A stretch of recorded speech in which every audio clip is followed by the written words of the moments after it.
And thank you for tuning in to Newswatch and Hope TV on this 6th day of the first month of 2023. My name is Tiffany Wamboy and our sign language interpreter is Boniface Mureithi. Now, winners of the Thursday by-elections in the 4 electoral seats have been declared and awarded certificates by the Independent Electoral and Boundaries Commission. Shegen Chiguna of UDA was declared the winner of the Kandara parliamentary seat, beating his closest opponent, Titus Njau Mbutu of Fordasili. Njuguna got 21,650 votes against Mbutu, who managed 14,678. In the Garissa Township by-election, Deko Barrow Mohammed of UDA as well has been declared the Member of Parliament-elect after trouncing 5 other candidates, among them Nasir Dolal Mohammed of UDM, garnering 11,572 votes out of the 21,096 votes cast. Meanwhile, former Fisheries Lamu County Executive Atwa Salem of ODM Party has won the Shella Ward by-election in Lamu after garnering 1,053 votes, trouncing his closest challenger Mohammed Hassan Ali of the Amani National Congress Party, who managed 573 votes. And in the Elgeyo Marakwet senatorial mini polls, William Kisang of UDA Party has been declared winner after garnering 41,378 votes against Tim Kipchumba of PPD Party, who came in second with 38,151 votes. And now I want to say, as the county returning officer, and having looked at and received the results and tallied, I want to declare as follows, that Kisang William Kipkemoi, having garnered the highest number of votes, 41,378, is hereby duly elected as the Senator for Elgeyo Marakwet County, having got the highest number of votes in the just concluded election.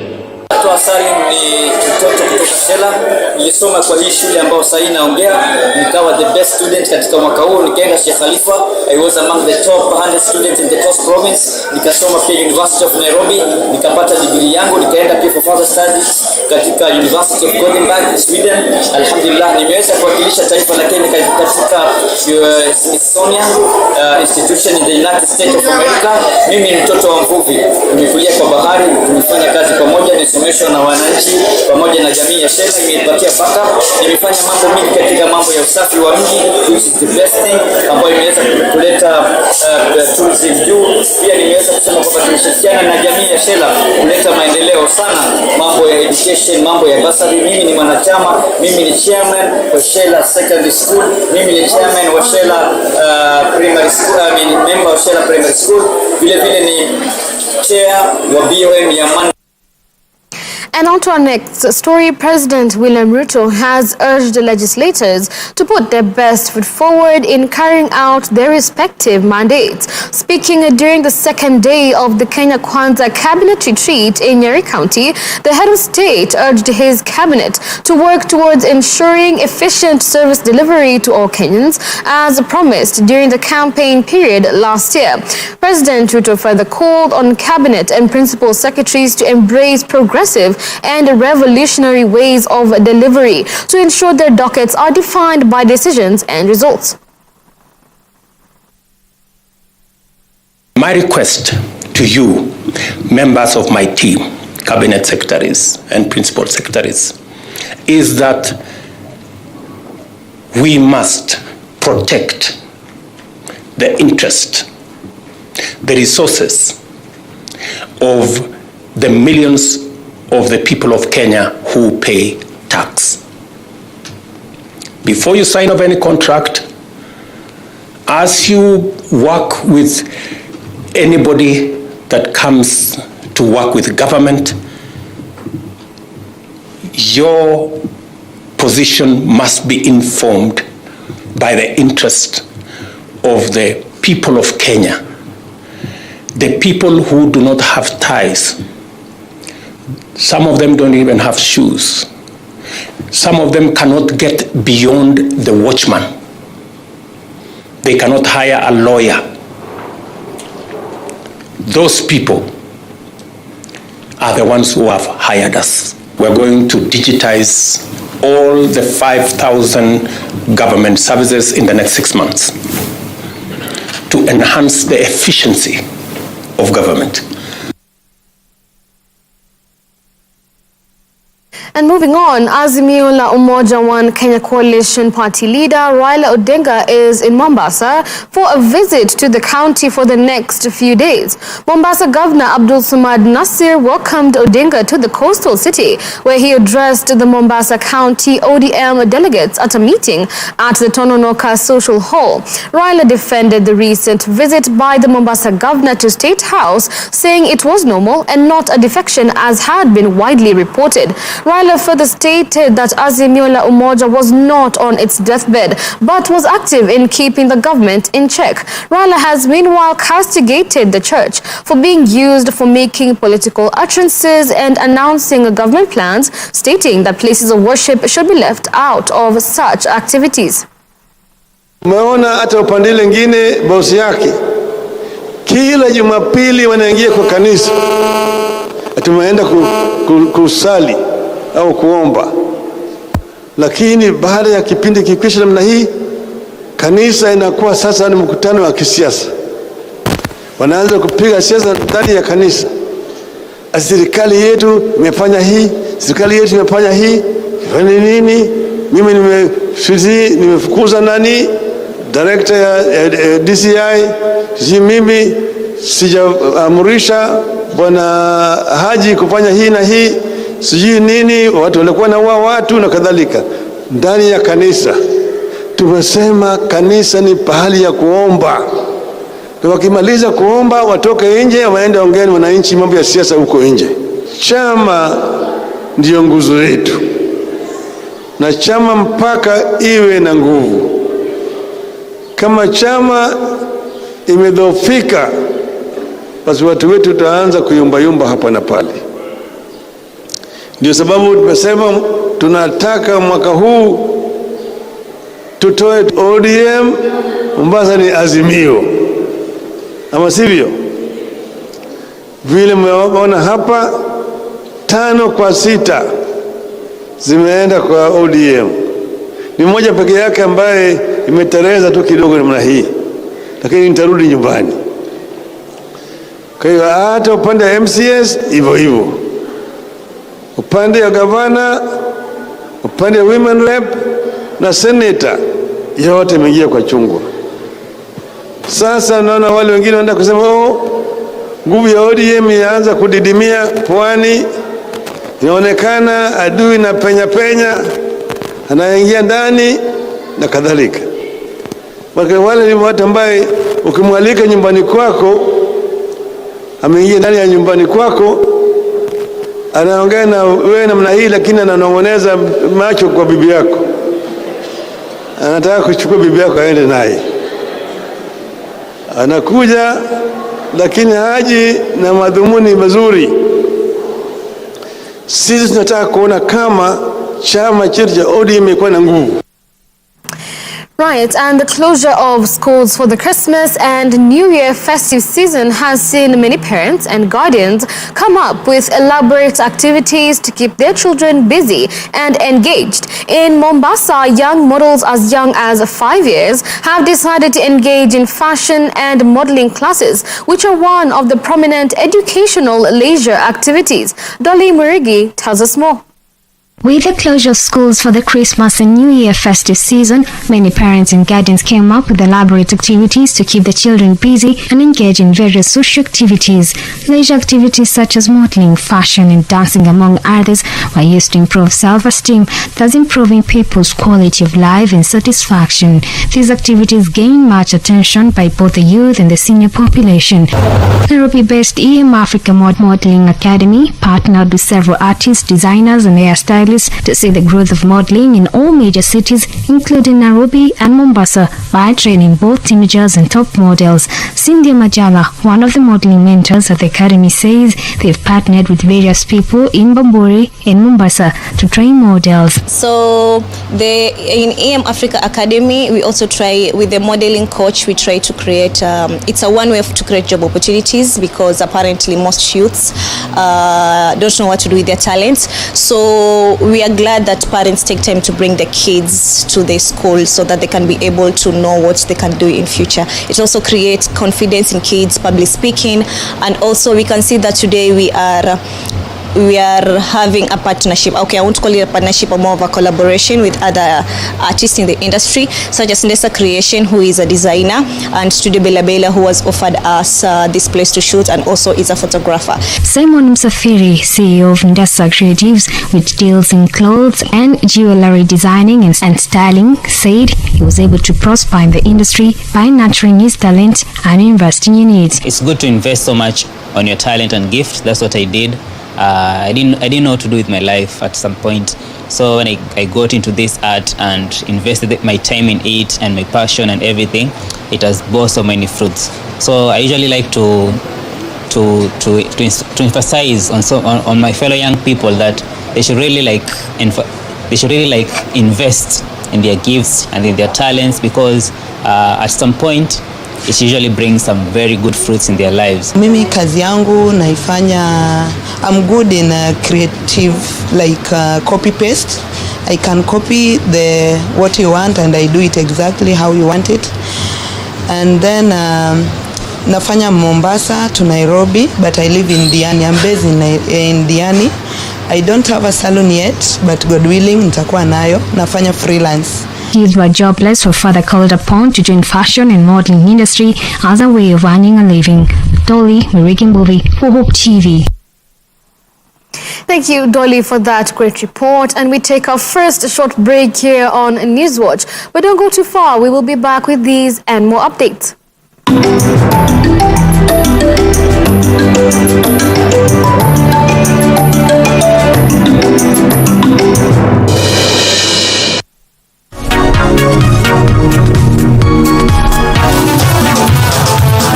Ushaona mtu ana dance na sura, Wakongomani ndio wana dance na sura. Wakati is a dance people go you know, More precious is the flow that makes me white as snow.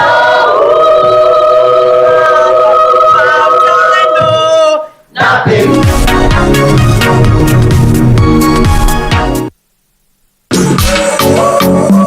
Expect the unexpected on the Stars Show. It's forever enough, always enough. Anything goes from singing, dance to gymnastics to mind-blowing art.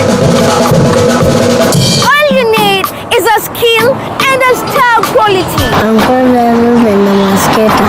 Make sure it is very straight and clean. Just remember to join us every Saturday with me, your host, Tamika Arnett.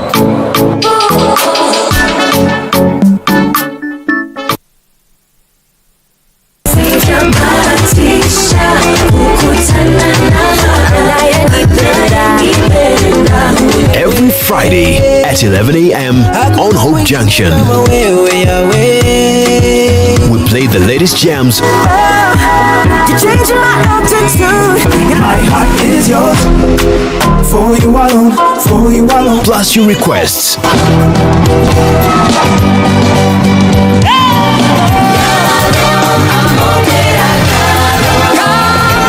If your favorite song tells your story better, let the whole world hear it.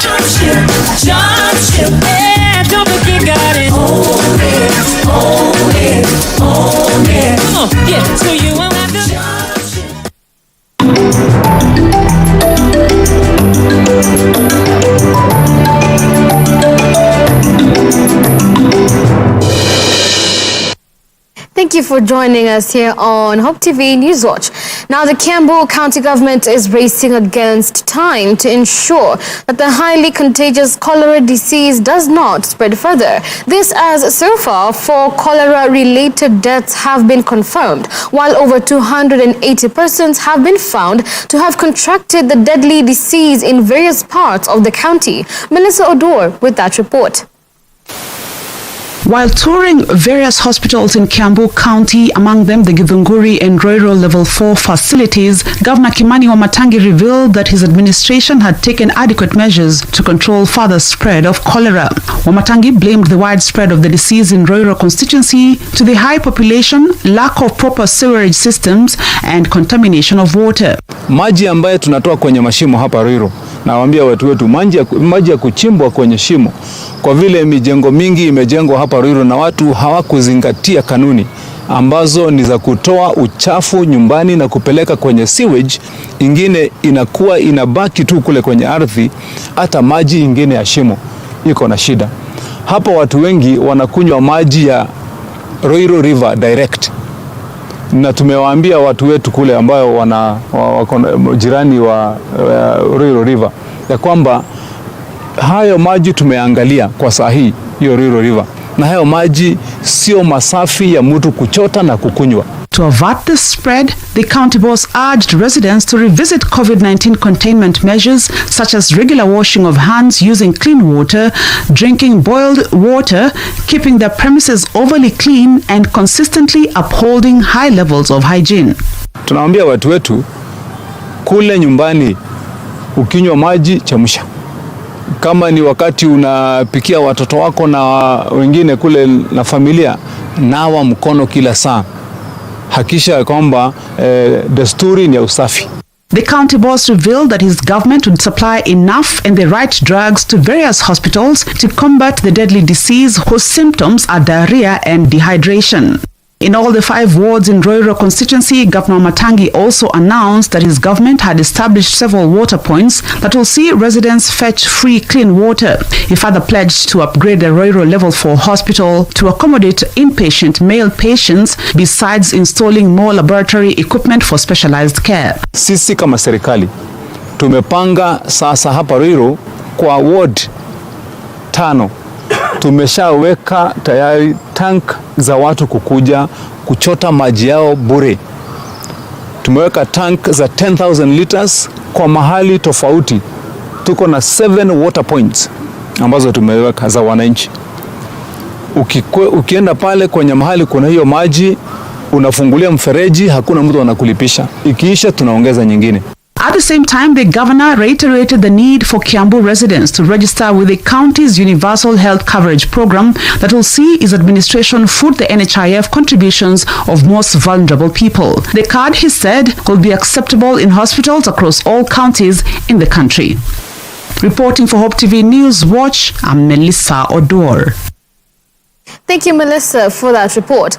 Now, Mama War veterans in Kambu County have called on the government to fast-track the compensation of 21 trillion shillings by the British government over atrocities meted on them during the freedom struggle. They have pleaded with President William Ruto to unlock the stalemate to ensure the freedom fighters get their reparations. Here's a report on the same. Decades after the end of the deadly Mau Mau rebellion, freedom fighters are now calling on the government to compensate them for their fight in winning Kenya the independence celebrated today. The freedom fighters have alleged that the British government in 2015 released the funds through the World Bank, but the previous governments failed to start a process of transferring the money to the country for onward transmission to the beneficiaries. The war veterans, led by their coordinator Elias Moniki, lamented that it was unfortunate that many of the freedom fighters have died without receiving their compensation for the sufferings in the struggle to liberate the country from the colonial yoke. Ombi yetu tukiwa wa Kenya, tunataka serikali ya Kenya ikubali kutusainia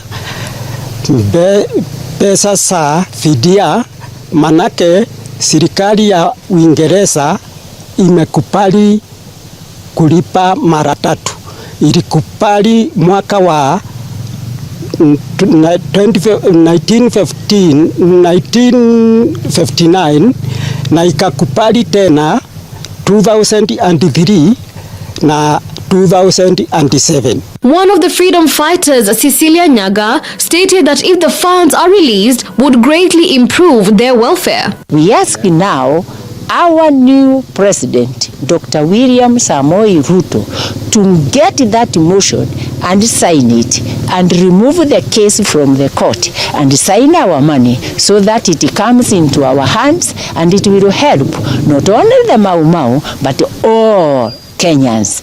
How nice the money calculated by our field marshal,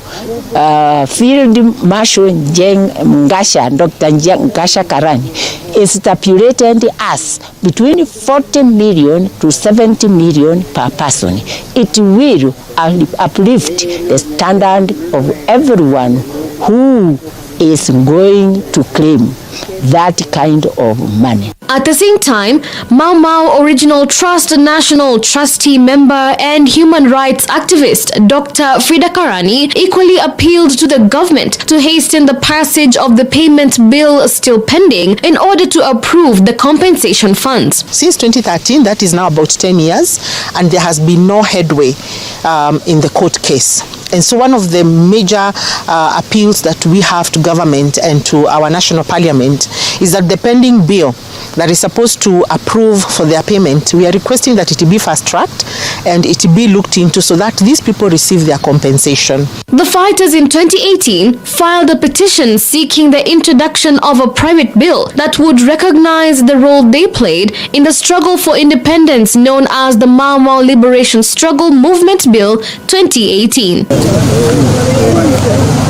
Reporting for Hope TV Newswatch, I'm Tiffany Wamboy. Now, the family of Amama Mboga is pleading for justice after she was knocked down by a motorcycle rider and sustained serious injuries. Halima Juma Ali was left with a severely injured right leg after a reckless boda rider veered off the Kasarina Hospital Road and ran over her in June last year. The family has since then accrued huge financial debts from medical bills and has never received compensation. They further say the perpetrator has not been taken to court despite the matter having been filed at the Malindi police station. Recalling the happenings of the fateful incident, Halima stated that she has been unable to tend her grocery business. Pikipiki katoka na nyuma kwangu ikaja kunigonga. After hapo wao walipeleka hospitali nyingine na mimi nikapeleka hospitali nyingine. Lakini tukachukua hatua kuchukua ile pikipiki tukaipeleka polisi. Lakini after 1 week ikatolewa ile pikipiki kabla hatujapata usaidizi wowote kwangu. Mguu ulivunjika, alafu nikapata tu maumivu hapa kwa kifua. Lakini mguu ndio ulivunjika kabisa. Paka tuseme mfupa mkubwa ulivunjika, mfupa mdogo ukatoka mahali pake. Matibabu yangu ni bwanangu ndiye aligharamikia hayo matibabu. Manake wao waliambiwa na hawakutaka kwa sababu walikuwa washazungumza na polisi, walikuwa washatoa pikipiki. Hawakutaka kujua naendeleaje na hawakutaka kujua watafanyaje na hawakutaka chochote kujua. Yani mpaka sasa nimeshika mwezi wa 6 sijafanya kazi yote na mimi ni mtu na kazi zangu. Siendi kazini, nimekaa hapa nyumbani. Aliokuwa anatembelea ilikuwa sehemu ya mchanga ya kando ya hiyo barabara. Ile pikipiki ilitoka kwa barabara ikamfuata sehemu hii ya huku kando alikokuwa akitembelea apate kuvuka aingie maeneo makubwa ya hospitali. Lakini na ile sehemu aliyokuwa barabara na pale sehemu alimgongea ilikuwa kama mita 3. Nje ya mita 3 ni sehemu ndefu sana. Hata kama ni utetezi, vile nilivyomuuliza mama aliniambia nyuma hakukuwa na gari ya hao watu na mbele hakukuwa na chochote cha kuwasumbua ili ile accident iwe itatokezea. Lakini walitoka na pale mahali palikuwa peupe, hapakuwa na lolote. Naomba kama kunayo haki ifuate mkondo wake. Hali ya mama bado haijakuwa nzuri.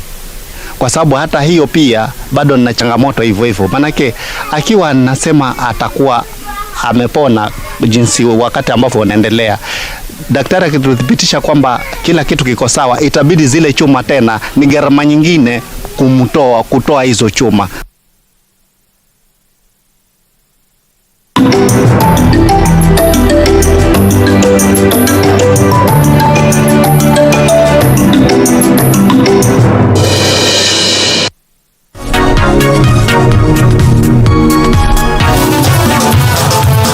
Uchaona mtu ana dance na sura, Wakongomani ndio wana dance na sura. Wakati there was a dance people because you know, More precious is the flow that makes me white as snow.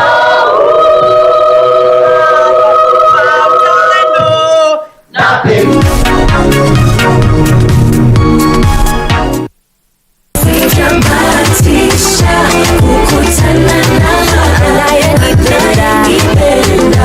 Every Friday at 11 a.m.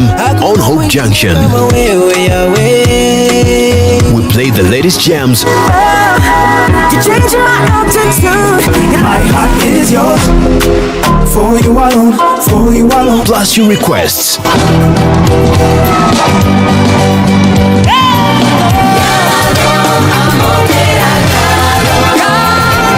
If your favorite song tells your story better, let the whole world hear it.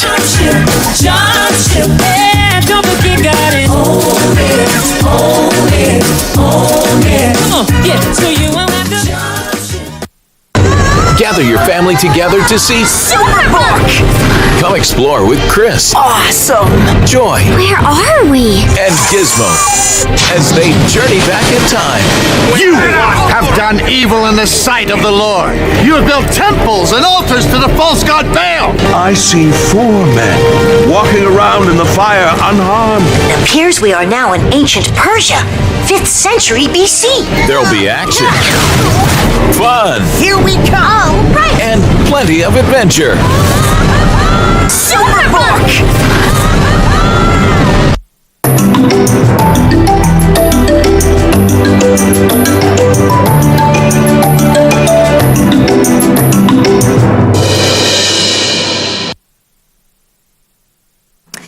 Right, and let's catch up with the business news for today. And Safaricom chairman John Ngumi has resigned from the company after serving for only 5 months. The telco, in a notice, said Ngumi, who served from August last year, had tendered his resignation on December 22nd and will be leaving the telco giant to focus on green energy projects across Africa. In his place, the Safaricom board has appointed Adil Arshid Kawaja to be its director, with a new chair to be announced in the coming weeks. Kawaja has served in various companies across various markets, including KCB Bank Group Director, and later elected the first chair of KCB from 2016 until 2020.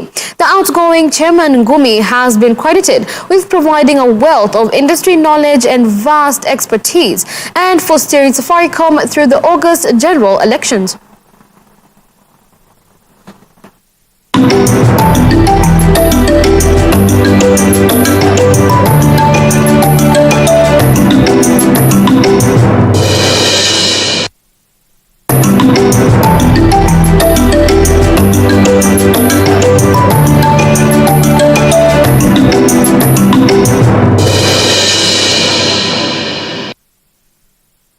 And in our sports news for today, Laikipia County workers are in their final gear in preparation for the upcoming Kenya Inter-Counties Sport and Cultural Association Kikoska Games. The workers have expressed optimism that they will bring the title home again. Speaking at the Nyahururu Municipal Stadium, the team captain Peter Kiragu stated that the team is doing the final preparations before traveling to Kisumu County for the Kikoska Games set to kick off on 15th January. Kiragu says that they have been training at the stadium for the last 3 months in preparation for the upcoming games that are held annually in different counties and hosted on a rotational basis. Tunafanya mazoezi ya kwenda games za Kikoska, that is Kenya Inter-County Games. zenye zitakuwa Kisumu by 15th next weekend Batawan. So leo tuko hapa tunajitayarisha, tumekuja for almost 3 months. So ndio tunafanya mazoezi. Tunatarajia kikombe. Actually we are the East Africa champions. Team tag of war one side inakuwa ina depend na kgs. Watu wanapimwa, you must be from 640 to 680. So hiyo range inaingia watu 8. So you must equalize watu ndio ziingie from 640 to 6 the whole team. Changamoto ziko nyingi sana. Kwa saizi training gear sana ndio shida. Hiyo ndio inakuwa the most problem kwetu. Training gears, na sometimes kazi inakuwa mingi, unapata hatuna enough time ya kutrain. And the fifth leg of the NCBA-sponsored U.S. Kids Golf Nairobi local tour came to a close on Thursday at the Royal Nairobi Golf Club, with 136 budding golfers taking the chance to showcase their golfing skills. The junior competition that kicked off in November 2022 involves young golfers aged between 5 to 18 years who compete in several categories. The tournament is jointly organized by the Junior Golf Foundation, the U.S. Kids Golf, and supported by NCBA Bank. The Royal event, which was the fifth leg of the tour, was an opportunity for the junior golfers to showcase and sharpen their skills in the sport.